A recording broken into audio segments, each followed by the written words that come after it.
Yeah, I mean, I still think special teams is obviously a disappointment, and from the standpoint, it feels like it's going to cost them a game at some point.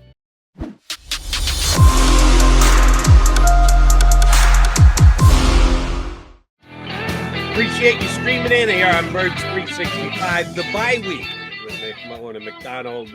We are joined by our good buddy from Bleeding Green Nation, the biggest. And that is purely a literal statement, but it's also kind of figurative, too. When it comes to Eagle Beat reporters, Brandon Lee Gowton joined us here on Birds 365. BLG, what you doing with yourself during the down week? Well, I'm running late. That's what I'm doing to start. So sorry about that. But I'm just trying to take the advantage to just catch my breath here and relax a little bit. You're self-scouting, Brandon. Come That's on. right. Yeah. Right. You got a self-scout. So in your self-scout, 6-0, it's pretty good.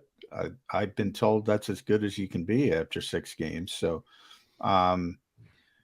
there's always nitpicking to do. What's the biggest nit you can pick with this team? Yeah, I mean, I still think special teams is obviously a disappointment, and from the standpoint, it feels like it's going to cost them a game at some point. It feels like they're going to have this big special teams mistake that's going to be Hopefully like, it's not in the playoffs like Green Bay. That's what I mean, though. That's like the sleeping giant, so to speak, out there. Is like you could have that, and it's not even like. I think the Eagles need to have the best special teams unit in the league all of a sudden. But if they can just get it to a point where it's not a liability, I think that would be really nice. BLG, I got to ask you about a specific player because we love our streamers here, the commenters, when we're up and doing Birds 365. And for some reason, there's more than just one. I thought it was just one guy, but apparently there's more than one who are big fans of Jaquiski Tart. He was here. Still? Because still, Johnny Mac, I was just talking with John about if the Eagles were to make a trade, where do you think it would be? Where do you think they look for a better backup safety at this point? And a couple guys hopped. Look at the numbers Jaquiski Tart put up. If you're going to look back at last year's numbers, sure you can. He was here. He didn't make the team. He hasn't landed with anybody else. Right. Why is Jaquiski Tart still part of the conversation? I didn't even know he was. I'm shocked. A couple people on the stream in the last couple of minutes. Oh, you got Jaquiski. What a hill to die on. Do we know if it's Jaquiski Tart himself or his agent? It could be relative. You're right. That's the beauty of the streaming. You got a name. Nobody really knows for sure. He didn't even come close to earning a spot on this team in preseason, did he? No, but I do think, I guess, to make it into a point that for maybe where this is coming from is, Eagles safety depth is concerning. So I get that standpoint. I mean, you saw Chauncey Gardner-Johnson leave the game, and the downgrade to Kayvon Wallace, I think, is pretty big. Big. I was of the opinion that Kayvon Wallace shouldn't have necessarily been a roster lock. I think right now I'm kind of at a point where I'm a little bit more interested to see what Reed Blankenship can do. I know he's an undrafted rookie free agent, but he did some really good things, I thought, consistently in practice and in the preseason games. And I think he's also he flashed on special teams when he was up for the game a week or two ago. So I'm a little more interested to see what he could do. I just don't think we've seen anything from Kayvon Wallace in his entire time here that really inspires any confidence in me. Yeah, I in game is a little bit different, but I think if you hate to think about these things, but if Marcus Epps or Chauncey has to miss a game and you have to prep for it, I think then you got to start talking about Josiah Scout, who was cross training in training camp, or even Andre Sacheret, who was cross training as well. When you have some time to prepare, maybe they go in that direction. The Eagles don't like moving parts. You always hear that, Brandon. They say it constantly. But at some point, you got to get your best players on the field. You think maybe in that type of situation, Josiah Scout would be relevant in the safety conversation? Yeah, I think he should be. I think he did a decent job filling in for Avonte Maddox in there. It wasn't like he was a total disaster. So I think, he's earned some right to be in the mix there. And yeah, it's almost just like I'm interested to see another option that isn't Kayvon Wallace because I think we've just seen too much that we know nothing good is going to happen really when he's in there. So you're best served trying another option that might actually have more upside. And I think Scott could be that guy. I think Sachere as well, yes. And then or Blankenship, one of those guys. I think they have to kind of figure that out because Marcus Epps has not missed a snap this year. Knock on wood. I think the only Eagles defender to not miss one. And obviously Chauncey Gardner-Johnson was able to return. But yeah, you're playing with fire because they're really thin there. BLG, let's stay at the cornerback position. I think James Bradberry has been dynamite this year. We've got one buddy to the show who's not as big a fan as myself, our buddy Bob Groats, who he continues to say he's woefully slow. Don't know how you come to that evaluation, but that's what he said. He's a free agent at the end of this year. He's going to get paid more than he did this year when he took a one-year prove-it deal with the Eagles, and for my estimation, he's proven it big time. So he's gonna be difficult to resign. Not impossible, but difficult to resign. Coming into the year, they talked up a bunch of their young safeties, the Mac McCains of the world and the Sacheres, and Scott not as young as the other guys, but that they had depth. They get Job as an undrafted free agent.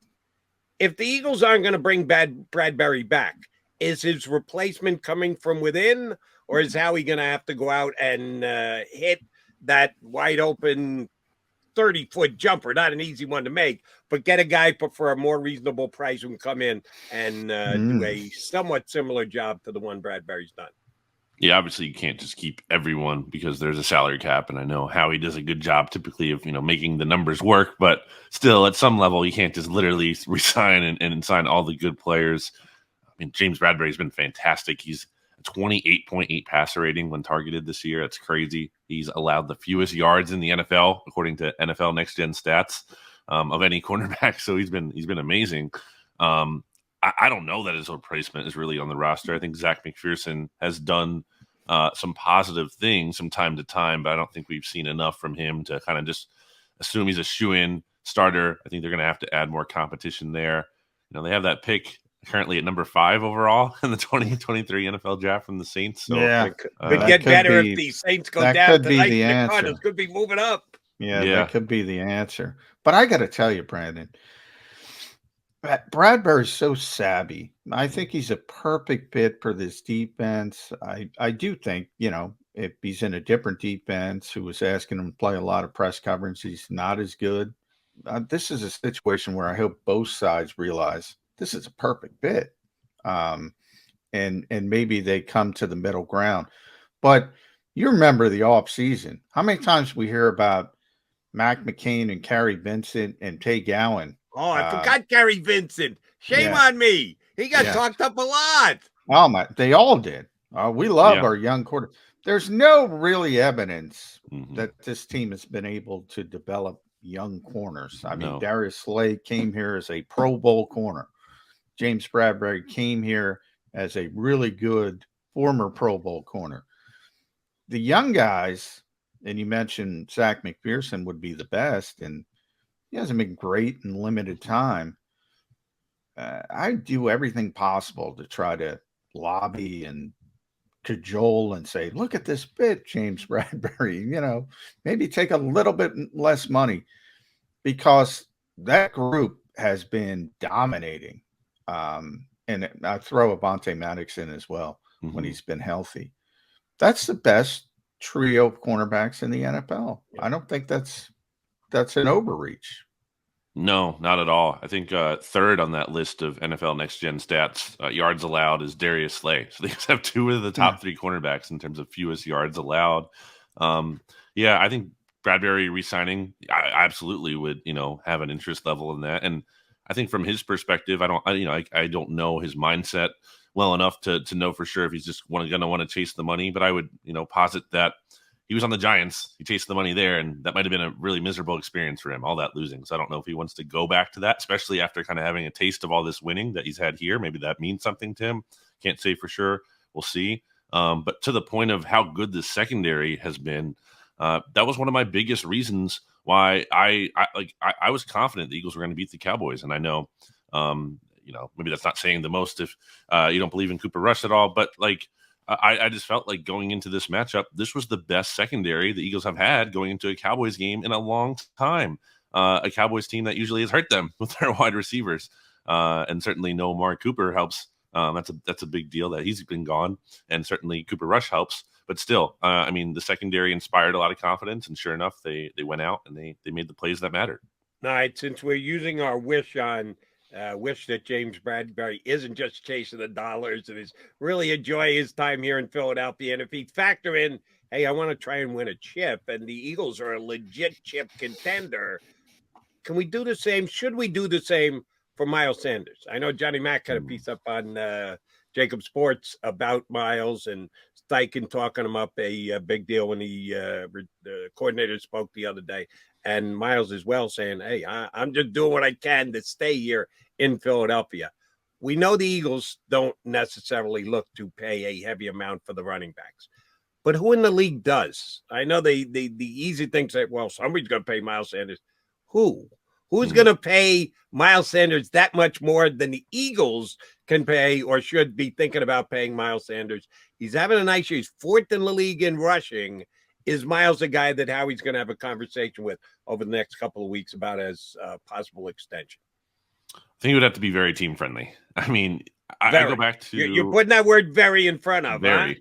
Yeah, okay. I mean, it goes back to the reason why I don't think he's just chopped liver. It goes back to how when the Eagles drafted him, they talked about how everyone was on the same page about this Miles Sanders pick, like coaching staff, scouts, analytic, like everything. Everyone was on the same page about Miles Sanders, so they seem to be a fan of him.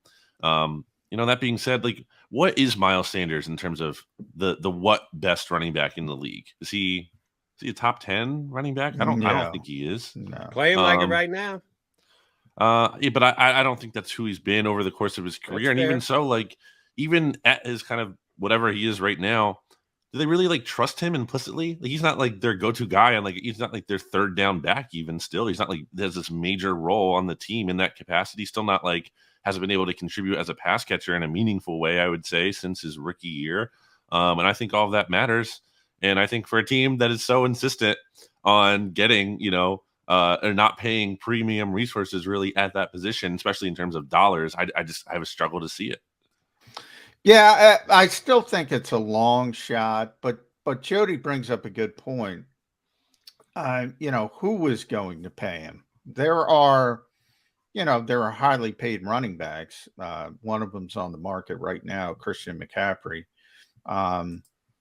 The Dalvin Cooks of the world, the Derrick Henrys of the world, but they're big time backs. I mean, they're clearly a step above what Miles Sanders offers. So while there have been teams that will go and be outliers and go against the conventional way of thinking in the modern NFL and pay running backs, are they going to pay Miles Sanders?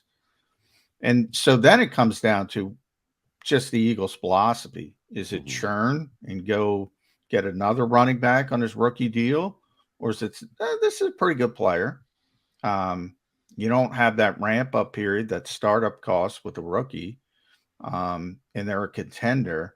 I think it's more likely now. Before the season, BLG, I would have said, and I did say with Jody, I don't see a path where Miles Sanders would be back, because if he overperformed, he'd leave for more money. If he underperformed, the Eagles wouldn't want him. So maybe if he got hurt, which nobody wanted. But now I start to see a little sliver of potential. Am I wrong? Maybe 25%. Yeah, I don't think it's a case of he's going to get like the Zeke contract or the Christian McCaffrey contract. But I mean, I still think he's going to get, something. It could be, I don't know what the price is on running backs, but I think, there could be 8. It all takes is one team that kind of gives him not some crazy deal, but like more than the Eagles would be comfortable paying, with the mindset that we have to save somewhere. We have Jeff Stoutland and a great offensive line. This is a place where we can kind of get more out of less in terms of at least resources. I just think that's how they've thought about this position. I think the trade deadline will be very interesting to consider in all of this. We think back to 2017, the Eagles traded for Jay Ajayi, that wasn't just about helping the run as much as it was also having the appeal of him signed through 2018 as well, with the thought that he could be their top running back or, a very important piece in the running game that next season. So I think that's something to watch here. Do they look to add someone who can not only help now, but also might be a contributor down the line? All right, BLG, I need you to jump in on a conversation John and I had before we punched you up. And that's Milton Williams. Maybe it's me because I looked at the Eagles rookies from last year. Smith was a first-round pick, Dickerson, second-round pick. All right, both of those guys, Dickerson needed to jump in faster than we expected him to, and he did a great job. Everyone expected Devontae to be a player from day number one. Other Eagle draft picks last year, Zach McPherson, Kenny Gainwell, Marlin on the defensive tackle position, the Jackson brothers, Teron and Patrick. I thought the guy who was most eligible to have a big step up from year one to year two is Milton Williams. Statistically, and I'm not getting game film tape to break it down and see exactly who he's going up against and is it his job just to occupy two blockers. Milton hadn't put up any stat. He's got 7 tackles in 6 games. And it's not always the most important stat, tackles for a defensive tackle. But has he slowed in his development? Did I set too high a bar of what my expectations were for Milton to be improved in year number 2? What kind of year do you think Milton Williams has had to this point? Yeah, I think disappointing. He has 1 quarterback hit through these 6 games. It's not enough. You want to see more than that. And I know he's in a heavy rotation. I think injury could be a factor there. I know he hasn't consistently necessarily been on the injury report, but he has been banged up. I know he had to leave a game or 2 early, kind of missed some playing time. So I wonder if he's kind of being held back by that. But yeah, I just don't think we've seen the leap from him. And on a team where there's a lot of positive developments, I think he's quietly kind of flying under the radar as a disappointment in that regard. And it's important because the Eagles, they do have this heavy defensive tackle rotation, and it would be really ideal that they could get some, more high quality snaps out of him, because I think the goal there isn't just about, trying to maximize wins in the short term as much as it is trying to keep guys like Fletcher Cox and Javon Hargrave fresh, so that when the more important games roll around, such as in the postseason, and they did this in 2017, they can kind of really up those snap counts and really lean more heavily on those their big time players there. So I think it's disappointing they're not getting more out of him for sure. To continue with that theme, because I'm going to go in a different direction. More than Milton, you talk about those second-year players. Kenny Gainwell. Boy, I have, a little bit of juice against the Cowboys, a couple of decent runs. And as a pass receiver, which we all expected, and maybe this is just Jalen Hurts, because Jalen can hold on to the ball. But why not just run for 10, 15 yards instead of dumping it off to the running back? But he's been non-existent, basically. And I think we all thought Kenny Gainwell is going to be this Austin Eckler-like receiving back. Not the case. And we just kind of talked about Miles as well, long term. If you start thinking about turning it over, I think a lot of people before the season said, maybe Kenny Gainwell could be the guy. I don't see that at all. Where are you on Kenny Gainwell, BLG? Yeah, I mean, I think he's been good as a runner, solid. But that's not that's not what you want from him. I mean, that's nice, that's good, but it's not it's not why you bring Kenny Gainwell in. It's not how the coaching staff, talked about him. They wanted him to kind of be, pass catching receiver in the mold of a Nyheim Hines. He's 4 receptions for 21 yards this year, and his targets have gone down as the season has gone on. He had 4 in week 1, and he had 2, and then in the last 2 weeks, 0 and 0. So he's been phased out. And I think that's good because I think earlier on in the season, I think it was a little frustrating that it felt like they're force feeding targets to a guy and overthinking it when you could be spending these targets on AJ Brown or Devontae Smith, who are much better pass catchers. And I know it's not always that simple as a 1-to-1, but from a holistic standpoint, it's get the ball to your best players. Don't try to force Kenny Gainwell into the offense.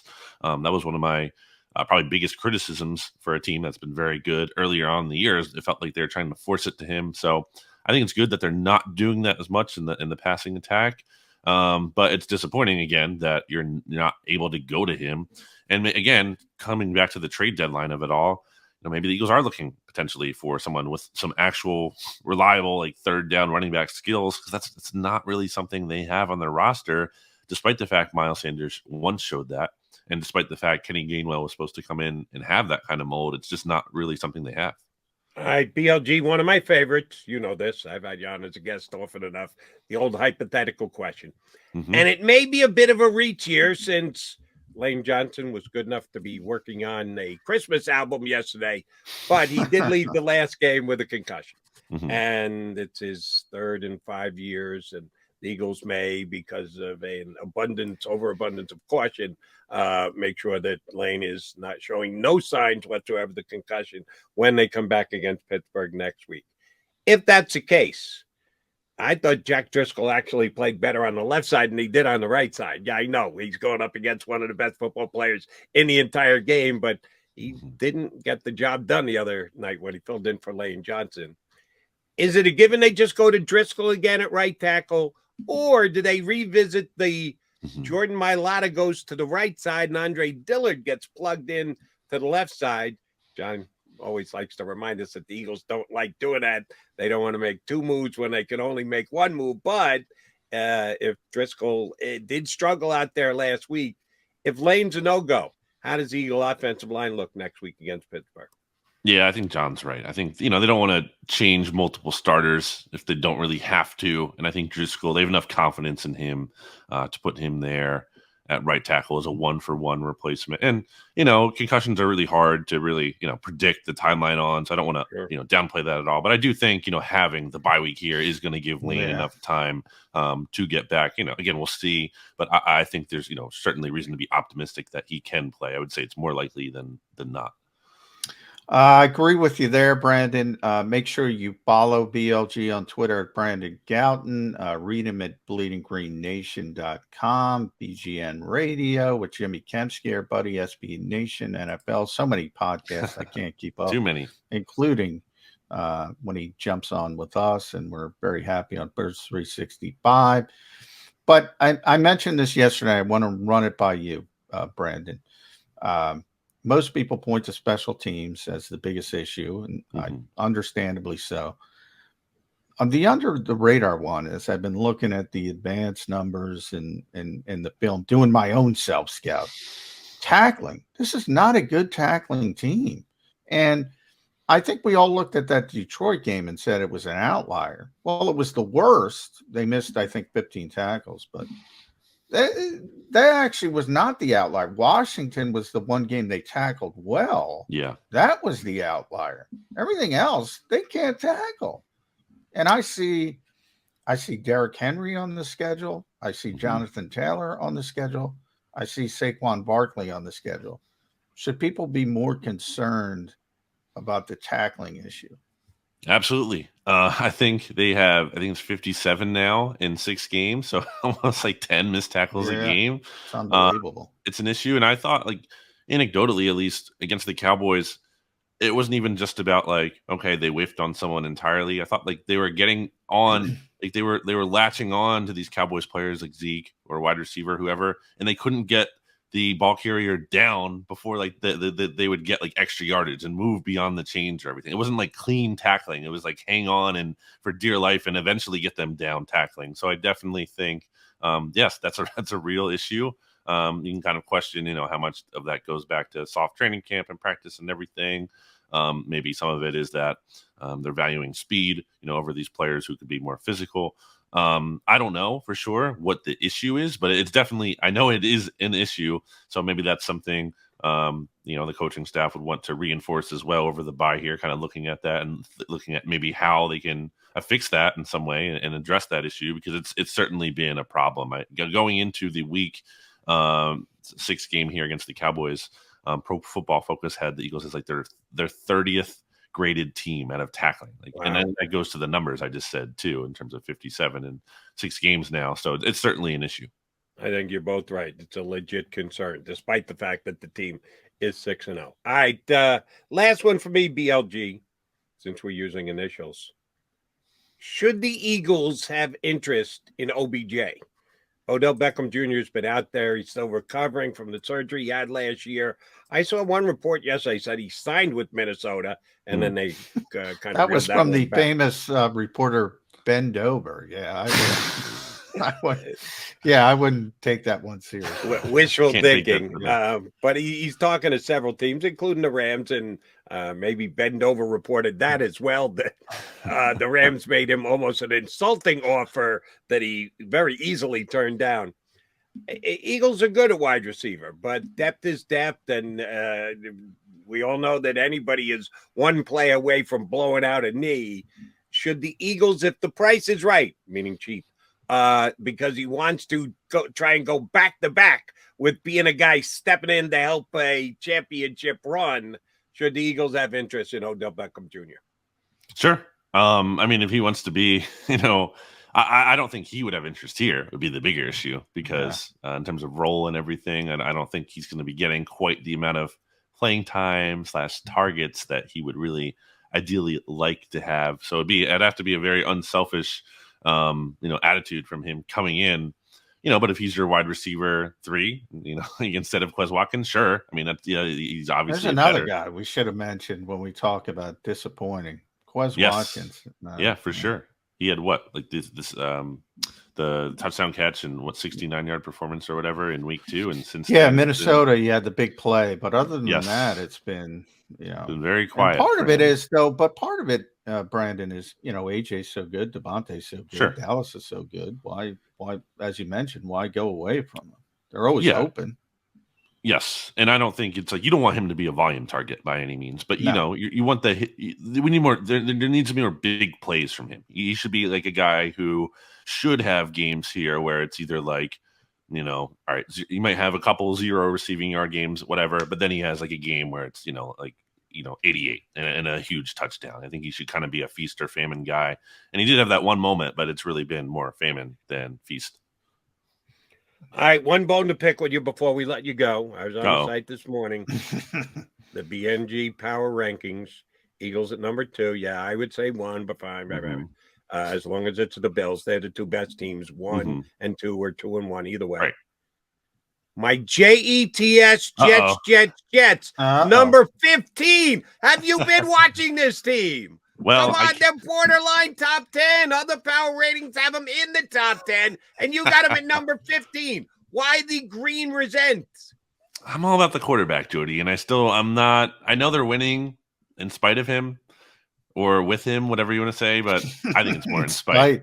Yeah. But I just don't believe that yet. I do think when they get to 5-2 this week, can you get them to the top 12? Half dozen if they go in and beat Denver in Denver on Sunday. Look, we're talking about a Jets team here that before this season was like the worst team in the league since 2017. So I can't give them all the benefit of the doubt. They were actually tied with the Giants. That's right. And guess what? The Giants are in your top 10, aren't they? They are. The Giants that beat the Ravens, though. So, yeah. Yeah. The Jets, Jets beat the Packers. What are you talking about? Giants beat the Ravens. Giants beat the Ravens at home. Jets beat the Packers in Green Bay. Yeah, but those Packers aren't looking good. And so did the Giants. Yeah, well, that's true. Yeah, they beat him in London. I do like Quinnen Williams, though, Jody. Love him. Great player. Stone cold stud. All right, BLG, always a pleasure, buddy. Appreciate you hopping on. You're doing a hell of a job self-scouting, even if I've got to push you along a little bit on the Jets. Thank you much for jumping in with us today. We'll get you back up in a couple of weeks. All right. Thanks for having me, guys.